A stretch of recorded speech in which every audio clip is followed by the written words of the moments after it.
In today's video, I'm going to teach you how to use Microsoft Access Expression Builder. By the end, you'll know exactly how to open the builder from different places in Access, how to navigate its panels, and how to write and apply expressions so your data works harder for you.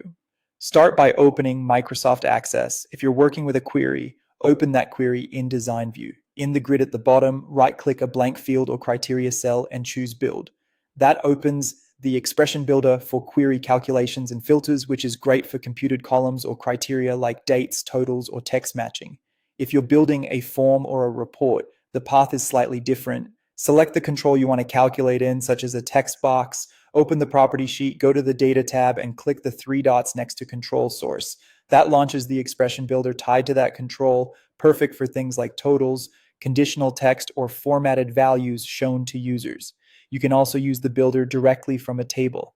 In Datasheet view, add a new column and from the Click to Add dropdown, choose Calculated Field. That opens the expression builder for a calculated table column, letting the value update automatically based on other fields in the same row. No matter where you start, the expression builder works the same way. On the left, expression elements lists objects and functions, including your tables, queries, forms, and built-in functions. In the middle, expression categories narrows what you're looking at, such as operators or text functions. On the right, expression values shows available fields or arguments.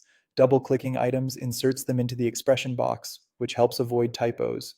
Build your expression in the upper box. Use brackets around field names like quantity, unit price, and standard operators for math, text, and comparisons.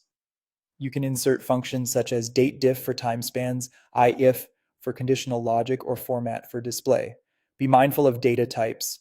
Wrap text in quotes, leave numbers unquoted, and ensure dates use the correct format for your locale. When you're ready, verify and apply.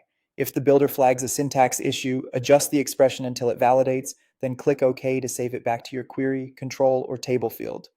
Finally, switch to Datasheet view for queries and tables, or to Form view for forms and reports to confirm the calculation displays correctly.